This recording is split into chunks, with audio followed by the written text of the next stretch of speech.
Hola, muy buenos días. Seguimos en el Salmo 80. Ayer hemos pensado en Dios como pastor, que es la primera imagen que el Salmo nos presenta acerca de Dios. Luego en Dios como el Jehová Sabaoth, el Señor de los ejércitos, el Todopoderoso, una visión que ofrece protección y victoria. Y finalmente hemos hablado sobre la persona de Dios como labrador, aquel que planta una viña, que tiene un plan y un propósito para ella. Y hemos acabado elevando una oración a Dios, dándole gracias porque nos pastorea, dándole gracias porque nos conduce a la victoria y pidiéndole que pueda encontrar en nuestras vidas esos dulces frutos que lleven alegría y satisfacción a su corazón. Hoy nos toca hablar un tema un poquito más difícil. Le vamos a llamar la providencia de Dios. Y lo encontramos en el versículo 4 al 7. Señor Dios de los ejércitos, ¿hasta cuándo mostrarás tu indignación contra la oración de tu pueblo? Les diste a comer pan de lágrimas y a beber lágrimas en abundancia. Nos pusiste por escarnio de nuestros vecinos, y nuestros enemigos se burlan de nosotros. Dios de los ejércitos, restáuranos, haz resplandecer tu rostro, y seremos salvos. Cuando el alma se siente abatida, cuando enfrentamos situaciones extraordinarias difíciles que traen mucho dolor y mucha congoja a nuestro corazón, es natural que como el salmista digamos, oh Señor, ¿hasta cuándo? ¿Hasta cuándo? Y ese clamor es más que una expresión tradicional en un culto, sino es una petición de ayuda que surge de lo profundo del alma humana. El salmista está preguntando en torno a su futuro, pues él está enfrentando una calamidad que amenaza o que supone una potencial eliminación. Es decir, Señor, estoy bajo un peso tan agobiante que ya no lo soporto más. ¿Cuándo esto va a terminar? ¿O esto va a terminar destruyéndome por completo? Así que Dios está castigando a su pueblo. El salmista se está quejando del desagrado de Dios. Dios estaba airado. Y esto es lo que más teme el salmista. Por eso dice en el Salmo 4, ¿hasta cuándo mostrarás tu indignación? Tu indignación. Y además de la indignación, estaba enojado Dios, airado contra la oración de su pueblo. Que Dios esté airado contra los pecados del pueblo, puede ser. Que Dios no escuche las oraciones de los enemigos, no tiene nada de extraño. Pero que Dios esté airado contra la oración de su pueblo es algo muy extraño. Pero no debería sorprendernos demasiado, porque Dios sí se enoja contra las oraciones de su pueblo. Cuando este pueblo está orando mal, por ejemplo, en Santiago 4:3, Dios esconde su rostro de oraciones insinceras o mal hechas, como dice Lamentaciones capítulo 3 y versículo 4. En la lectura de la guía devocional de ayer hay una lista de razones por las cuales Dios no escucha la oración. El pecado de sus hijos, Salmo 35:12, Salmo 66, Isaías 59:2, las manos manchadas de sangre, no escuchar al pobre, la idolatría, la falta de fe, pero también cuando oramos mal, oramos por motivos equivocados. Las señales de desagrado de Dios constituían lágrimas. Dice, eran lágrimas que constituían su único alimento y el escarnio que les cubrían de parte de sus enemigos. Fue el Señor el que les dio a comer, dice, pan de lágrimas, y les dio a beber lágrimas en abundancia, dice en el versículo 5. Esto nos habla de una vida espiritual llevada en cautiverio. Es cuando el creyente no experimenta victoria, sino que vive en derrota. Vive en derrota, tal vez sometido por hábitos pecaminosos que no logra erradicar de su vida. Es una persona infeliz, porque sabe que no puede tener una comunión abierta con el Padre.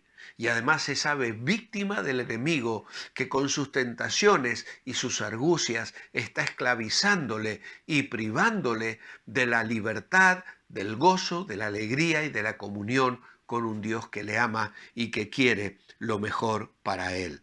Fue Dios mismo el que propició las condiciones de burla y de escarnio de sus vecinos y de sus enemigos.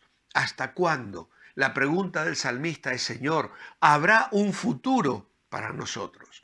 Y en estas preguntas vemos un interrogante existencial. Y el salmista responde con la afirmación teológica que encontramos en el estribillo que va a ir repitiendo, reconociendo en Dios la capacidad de triunfo. Dios de los ejércitos, restáuranos, haz resplandecer tu rostro y seremos salvos. Y esta es la esperanza que tiene el salmista. Él sabe que Dios le ha disciplinado, pero también sabe que hay en Dios huestes espirituales que pueden entrar en batalla contra los enemigos de Israel. Y así en el centro de su oración está el clamor del salmista que está diciendo, Señor, vuélvenos a ti por la vía del arrepentimiento. Y entonces, sin duda, te volverás a nosotros por la vía de la liberación. Señor, cambia nuestro corazón. Permite que un genuino arrepentimiento nos ayude a abandonar el pecado y que de esa manera tus manos queden libres para traer la victoria y la liberación que tu pueblo necesita. Cuando al final de cada devocional, desde hace un par de meses, venimos diciendo, manteneos bendecibles, lo que estamos diciendo es, déjale las manos libres a Dios para derramar bendiciones en tu vida. Porque si tú te revuelcas en el pecado, si tú vives una experiencia de rebeldía, si tú vas rebotándote en contra de la voluntad de Dios, estás impidiendo que Dios pueda traer ese caudal de gracia, de bendiciones, de misericordia y de oportuno socorro que podemos encontrar cuando le buscamos con un corazón sincero. Dios por eso muchas veces está pidiendo a su pueblo que se vuelva a Él, que se arrepiente, que cambie su corazón. No hay salvación posible si no es por el favor de Dios. Efesios capítulo 2 y versículo 8 dice, porque por gracia sois salvos por medio de la fe, y esto no de vosotros, pues es don de Dios. No es posible obtener el favor de Dios si no hay arrepentimiento sincero. Hechos 2:38 le dice Pedro al pueblo, arrepentíos y bautícese cada uno de vosotros en el nombre de Jesucristo para perdón de los pecados y recibiréis el don del Espíritu Santo. Solo se puede ser salvo cuando Dios nos sale al encuentro. Y dice Romanos 10, citando a Isaías, fui hallado de los que no me buscaban, me manifesté a los que no preguntaban por mí. Encontramos un término en la Biblia que no está en el Salmo, pero que el Nuevo Testamento despliega de una manera especial, y es el término disciplina. Se aplica primeramente en el proceso de instrucción y de corrección que Dios utiliza para con su pueblo o para con una persona en particular. En el Antiguo Testamento se expresa el concepto mediante varias palabras hebreas que se refieren a castigar, a instruir, y en el Nuevo Testamento hay una palabra que se relaciona con la idea del padre que corrige a su hijo. En Proverbios 19:18 dice, Castiga a tu hijo en tanto que hay esperanza, mas no se apresure tu alma a destruirlo. En Deuteronomio 8:5 dice, como castiga el hombre a su hijo, así Jehová tu Dios te castiga. Por tanto, no menosprecies la corrección del Todopoderoso. El Señor, a quien ama, disciplina y azota a todo el que recibe por hijo. Y esto es lo que afirma Hebreos capítulo 12. Una señal de que somos hijos de Dios es precisamente cuando Dios permite que lleguen a nuestra vida pan de lágrimas, beber lágrimas en abundancia, cuando nos pone por escarnio de nuestros enemigos o de los que se burlan de nuestra fe. Pero Dios está llevando a cabo una obra de disciplina, de santificación. Quiere llevarnos a la madurez en Cristo. Dios no lo hace por capricho ni por hacernos sufrir de una manera voluntaria o irónica. Dios disciplina como un padre que ama, para enseñar, para corregir. Yo recuerdo a un pastor que explicaba la forma en que teníamos que trabajar en la vida de nuestros hijos. Y él nos decía, el corazón de tu hijo es una masilla o una plastilina, algo que tú puedes amasar, tú puedes trabajar y tú puedes darle forma, forma de corazón que ama a Dios. Y eso es porque un niño, un adolescente, un joven es moldeable. Y Dios disciplina a todo el que recibe por hijo. Y Él está trabajando en nuestra vida, moldeando nuestro corazón, moldeando nuestro carácter, amasándonos para hacer de nosotros algo delicioso para gloria de Dios. Tenemos muchos pasajes en el Nuevo Testamento que nos hablan de la disciplina en la vida de la iglesia, de cómo tenemos que disciplinar a hermanos que han caído en pecado, cómo tenemos que nosotros participar de su santidad y aun cuando se trate de castigo por algún pecado cometido, pues dice en 1 Corintios capítulo 11 versículo 32, somos castigados por el Señor para que no seamos condenados con el mundo.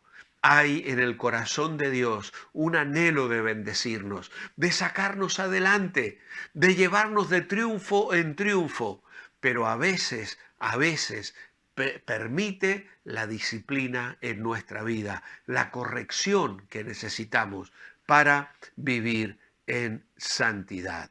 Que el Señor nos bendiga, que el Señor nos ayude, y si es tu situación actual, si sientes que espiritualmente has sido llevado en cautiverio, si sientes que Dios está contra la oración tuya en este momento, si sientes que estás comiendo pan de lágrimas y bebiendo lágrimas en abundancia, no te desanimes, vuélvete al Señor y clama como el salmista, Dios de los ejércitos, restáuranos, haz resplandecer tu rostro y seremos salvos.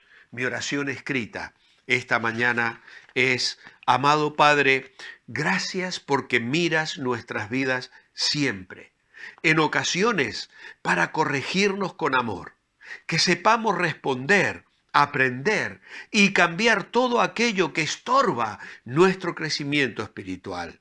Que no tengas que llegar con nosotros a los extremos tan duros que tuviste que usar con tu pueblo. Que vivamos en santidad y para tu gloria cada día en tu nombre. Amén.